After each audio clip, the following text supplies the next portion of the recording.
My name is Maurice McTigue. I'm the only one in the room without an accent. I've been in the United States now 11 years. I originally came for one because I was asked by George Mason University to head up this new concept of looking at accountability and transparency as one of the ways of making the public better informed of the value that they get from the activities of their government.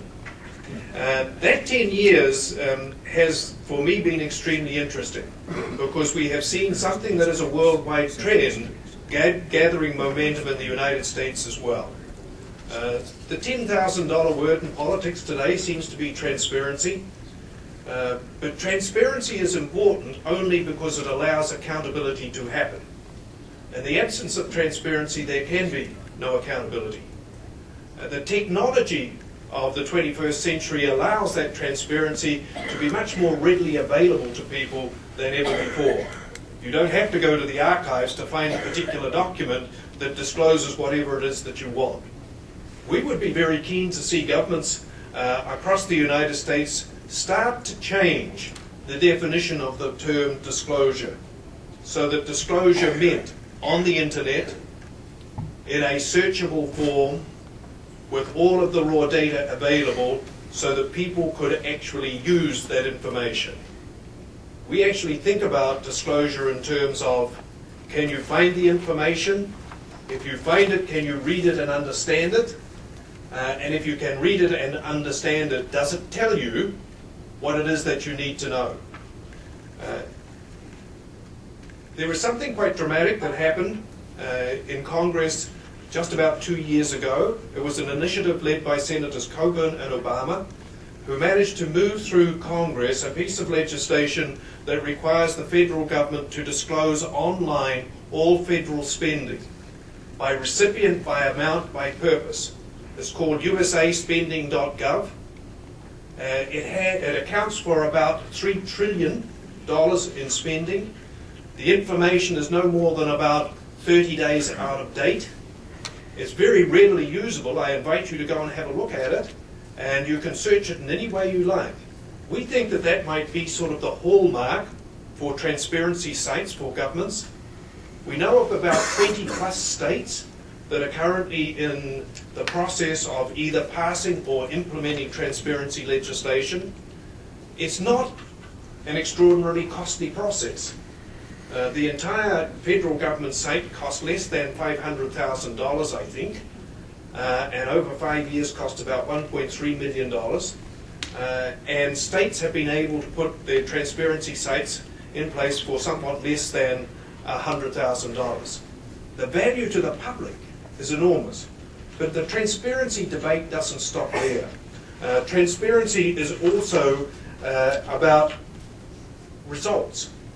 Accountability in government for a long period of time has been accountability based on, do we actually disclose adequately how we spent money, and did we spend it on the things that it was appropriated for?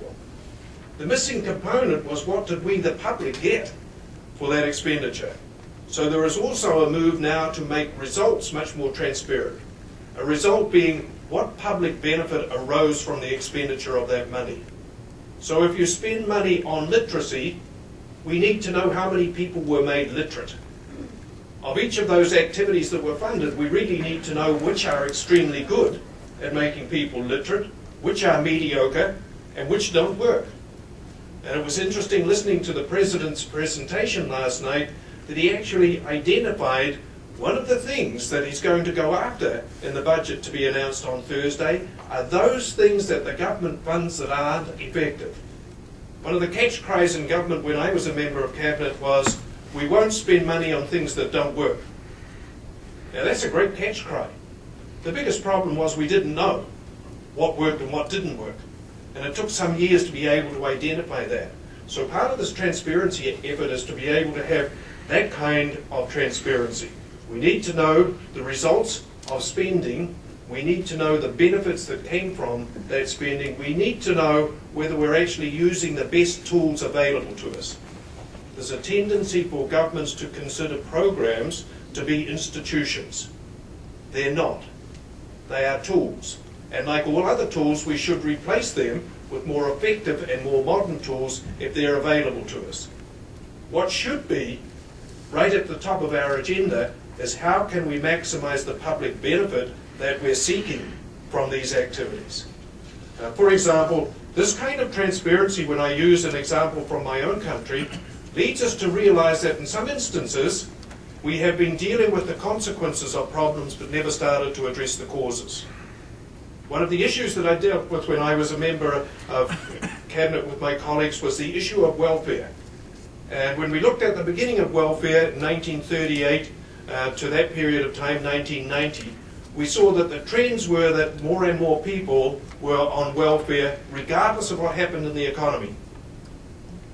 And when we asked questions about why is this so, we actually found that the agency that was responsible for that policy had over time seen its role transfer to a role of deciding entitlement.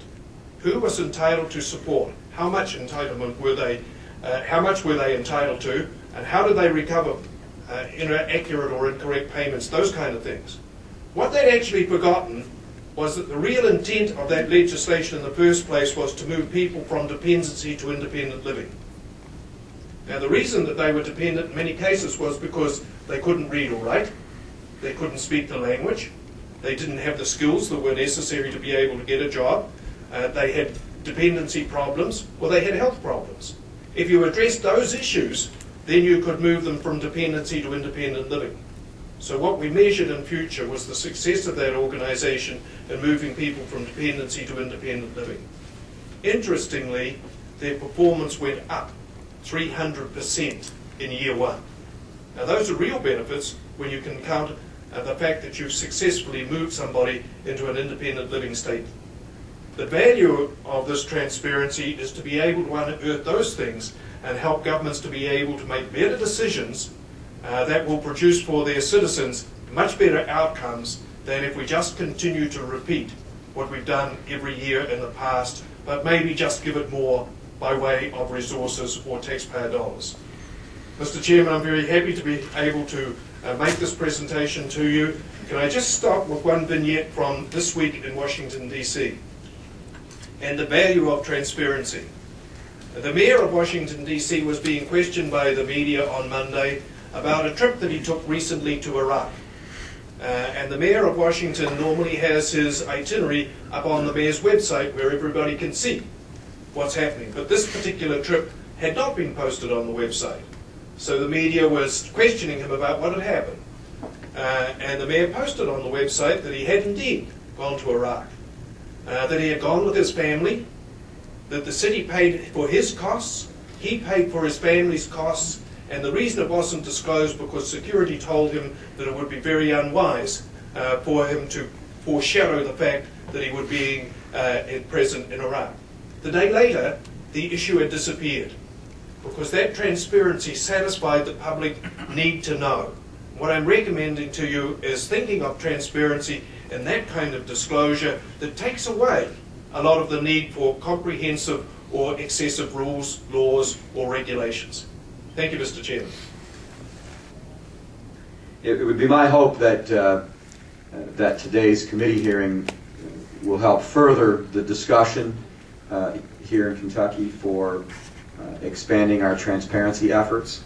And I look forward to working with all of you at Mercatus to help develop a piece of model legislation. I see friends in the audience from the Bluegrass Institute who have been banging the drum loudly on this issue, and I certainly would look forward to working with you as well to try to develop something that we could pre-file in the interim this summer or fall, and perhaps by this time next year look at enacting a statute. And we certainly want to commend the governor for his efforts on transparency and use this opportunity to encourage him to do more. As you said, much of this can be done without statute. It's just that oftentimes statutes seem to have a way of moving things along more quickly than if left voluntary.